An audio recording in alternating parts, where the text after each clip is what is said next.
Good morning, friends. Thanks for tuning into this video. As I've previously mentioned, over the past several months, as I've been doing my regular presentations, we've been looking at how to invest during these difficult times and how I've been managing and allocating my portfolio really over the last 18 months or so as we've come to this point. Now, I previously mentioned in our last presentation that I was going to do this video about the In Gold We Trust report. So before I get into it, let me just have a swig of coffee. That is a nice coffee. So in this video, I want to have a look at the In Gold We Trust report. Now, the In Gold We Trust report, and I'll leave a description down the bottom where you can download a free copy of this. Ronnie Stoffele and Mark Valek are the authors of this. Every gold or precious metals investor or fund manager look forward to this report each year. It's an annual report. It's 356 pages long, so it's like a book. But what interests me as I was reading through this, and why I wanted to do this video and share with you all, is for the first time, they have spoken about gold and silver from a biblical perspective. And so I just wanted to go through this so that you can have a look, see what you think.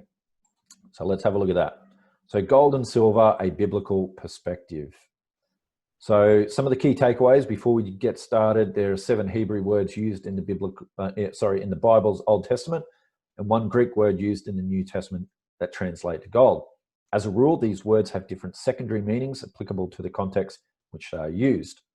Gold has a purpose to serve as the ultimate medium of accumulated value, as it combines material substance with unique properties and the human labor required to extract and purify it. Silver is money because it does not have a value expressed in other measurements. Silver is the value, and the value of the transaction is determined by the weight of silver transferred from buyer to seller. And based on biblical principles, long-lasting wealth can be built only using non-conditional assets, i.e. without counterparty risk. And we'll talk about that as well in a second. So let's start out here. The words that translate to gold. In the Hebrew version of the Old Testament, there are 7 words that are translated in the different English versions to gold. 7 is also a biblical number for perfection. So let's have a look at it. The 7 words that translate to gold are zahav, dahab, kathem, and paz. Now, you can see there, number 1, zahav, is the most used word in the original text, occurring 389 times. And then dahab 23 times, and so forth. Now, if we have a look here, we can see cheruts, segor, and betza are the other words that are used in the Old Testament that translate to gold. So the purpose of gold: the land of Havilah where there is gold, and gold of that land is good. One of the most important rules in Bible interpretation is the rule of first mention. According to this principle, the context in which a concept is mentioned for the first time will be used to determine the main applicability of that concept. Since the verse quoted above is the first time the word zahav is mentioned, the overall context is definitory for gold. The statement that gold is good needs to be understood beyond the literal meaning of the word. It means gold serves a purpose, and a principle is established to make sure the purpose is fulfilled. As a general rule, when the purpose of a thing is misunderstood, it will either be misused or not used to its fullest potential. Therefore, understanding the purpose of gold is very important. Gold has the purpose of serving as the ultimate medium of accumulated value. This conclusion can be drawn based on analyzing chapters 1 and 2 of Genesis, where a clear connection is made between material substance and human labor. Beyond the theological perspective, Mankind was given a clear economic mandate to have dominion over the earth and manage its resources for growth. This mandate can be carried through only because labour and economic growth are inseparable. When no human labour is involved, everything depreciates, stagnates, or grows chaotically. Through work, man is supposed to cultivate selectively and multiply the more desirable and enjoyable elements of life, while protecting them from predators or the chokehold of weeds. Further, as economic growth and development require creative value or created value, value can be created only when these two elements, material substance and human labor, are present and combined. Gold represents the ultimate material substance when we take into consideration a variety of aspects. Chemically, it does not combine naturally with other elements. It resists erosion and attacks from the environment in which it is placed, even very corrosive ones. It is scarce while sufficiently available, and it is difficult to extract and purify.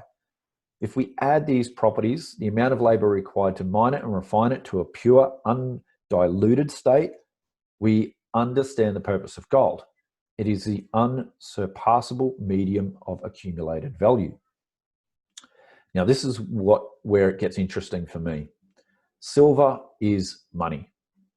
Abraham weighed to Ephron the silver, which he named in the presence of the sons of Heth, 400 shekels of silver, current money with merchants. So if we have a look at our Bibles and we look at Genesis 23, and we can go from verse 14. Ephron answered Abraham, "Listen to me, my Lord, the land is worth 400 shekels of silver. But what is that between you and me? Bury your dead." And then in verse 16, Abraham agreed to Ephron's terms and weighed out for him the price he had named in the hearing of the Hittites, 400 shekels of silver, according to the weight current among the merchants. So the Hebrew word kasef has a dual meaning, silver and money. This can be observed because kasef is used in different contexts, sometimes referring to values in commercial transactions, such as objects like silver cups and bowls, etc. Let me just scroll down a little bit here. Hebrew is not the only language in which the same word is used for both silver and money. In Greek, the language of the New Testament, the word aguros has the same double meaning. There is also the case in French, where the word argent means both silver and money. Like any material that requires labor for extraction and refining, silver has its own value, defined by its availability, desirability, and the amount of labor required for extraction and refining. A careful reading of any verse where kasef is used as a measure of value will reveal that the value of silver as a medium of exchange is expressed directly in its own weight. Regardless of which biblical translation is used, these passages make a clear reference to the weight of the silver. In most cases, the word used is shekel. And this is not a measure of value, but a measure of weight. Shekel comes from the root word shekal, which means to weigh. When Abraham wanted to purchase the plot of land to bury his wife, he weighed 400 shekels of silver as payment. Further, the text makes it clear that silver is current money with the merchants. A closer look into the original text will reveal that current money can also be interpreted as acceptable for exchange by those who travel around, as the words imply a form of transition, both as an exchange of position and acceptance. Also, the same connection between silver and weight can be seen in the New Testament, where we learn about Judas betraying Jesus for 30 pieces of silver. The Greek word used to describe the payment is histemi, meaning to weigh, and it corresponds to the Hebrew word shekal used in the Old Testament. In conclusion, silver, like gold, does not have a value. Rather, silver is the value, and the value of a transaction is determined by the weight of silver transferred. Hence, silver is money. So let's have a look at this, Abram's riches, a complete economic model. So we know that Abram was very rich in cattle, in silver, and in gold. And perhaps in another video, I will speak more about economic principles that in Judaism, in the Tanakh. It's quite interesting. But let's read on. Let's have a look at this. Abram, later known as Abraham, was one of the patriarchs of Judaism and Christianity.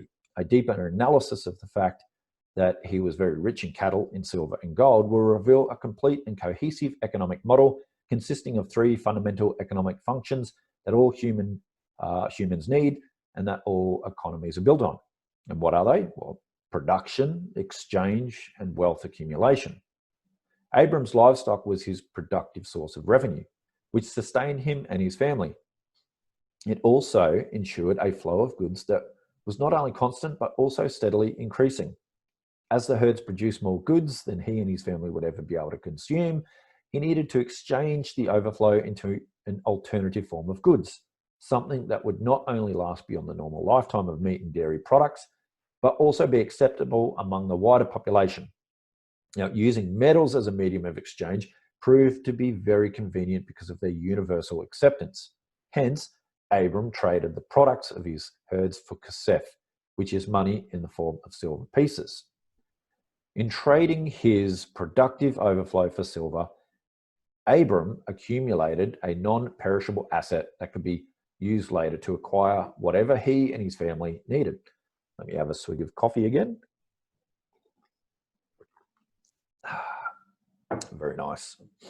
Therefore, Abram's silver represents a second fundamental economic function, exchange. As his herds of cattle kept growing, and the silver also increased in such abundance that he could not use it all, Abram exchanged the excess silver for gold. Since it is approximately 15 to 20 times scarcer than silver, gold is much more valuable and can be used to store high values in a concentrated form. While both silver and gold are precious metals and serve as the Bible's defined mediums of exchange, their usage is different. Silver is used for everyday transactions, in which the value of goods and services exchanged is relatively low. Gold is used for higher value transactions, wealth accumulation, and wealth transfer to future generations. Based on biblical principles, long-lasting wealth building and accumulation cannot be accomplished based on assets that represent someone else's ability to perform, whether that party is an individual human or any entity created by man. In modern vernacular, such assets are said to carry counterparty risk, as the asset's value is derived from the other party's ability to deliver or provide based on a promise. Being subject to circumstances outside their own control, human individuals and entities created by man can only make conditional promises. On the other hand, only assets that are non-conditional, i.e. without counterparty risk, can be considered God-given assets, simply because God alone can make unconditional promises. As a rule, such assets are tangible and have intrinsic value, meaning that the value is attached to the asset itself and is conferred by the asset's ability to satisfy a human need. Examples of such assets are land, real estate, mineral resources, and precious metals. The owner possesses the asset, and no other party has to provide or perform anything in order for the value of that asset to be maintained. And folks, this is why I don't invest in gold and silver ETFs. When I invest in gold and silver, I invest in physical gold and silver. And as a bit of a leverage play on that, I will invest in gold and silver miners and junior explorers. But that's for another video. The astute economist and investor of today may find it important to respect the long-lasting validity of the principles revealed by Abram's wealth, as they reveal a complete economic model that is still valid. All three economic functions are necessary for a good life. Owning productive assets without growing them and accumulating for the future will make one totally dependent on the activities performed with those assets. Once the productive flow slows, so does consumption.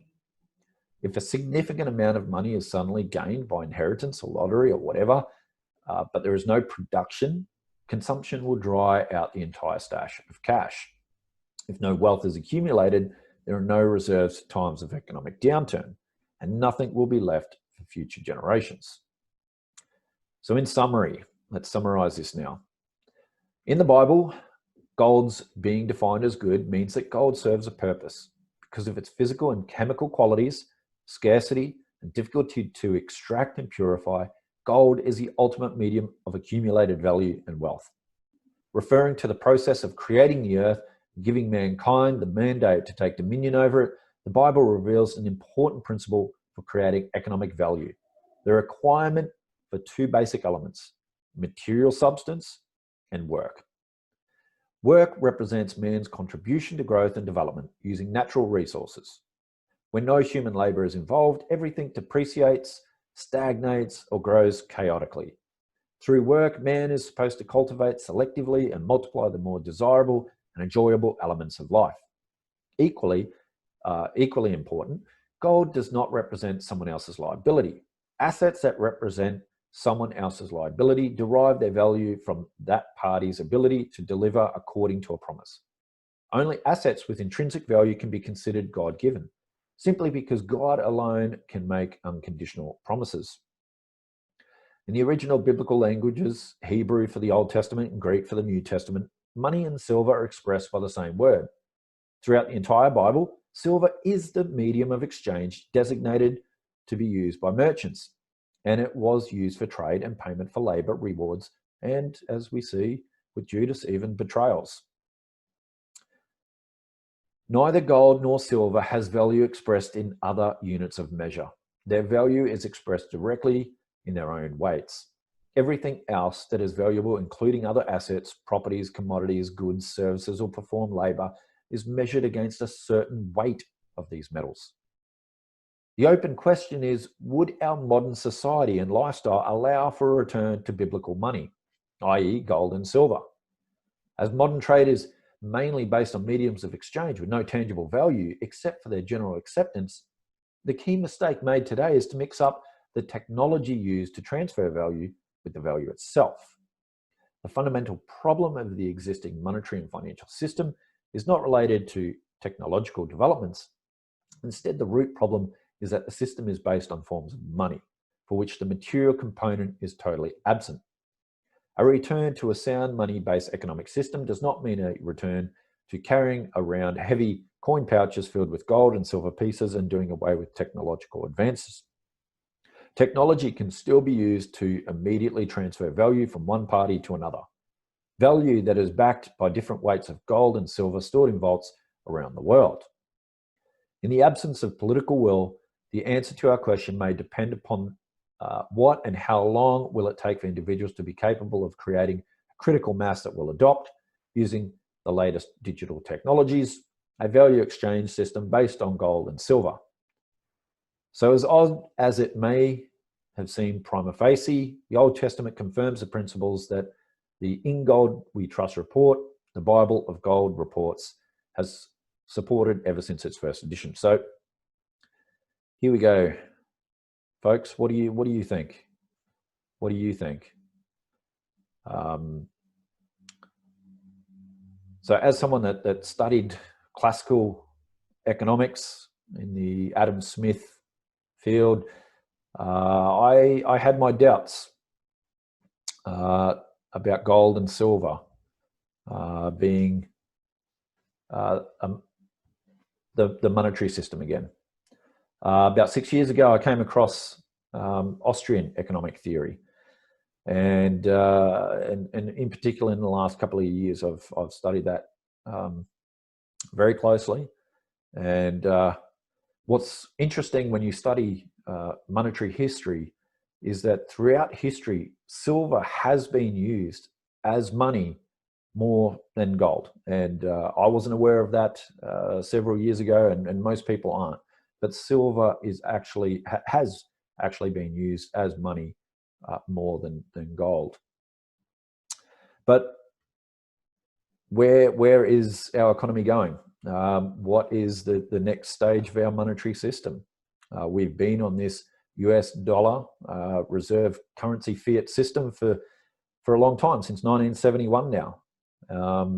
And once again, when you study monetary history, all fiat currencies end up going to their intrinsic value, which is zero.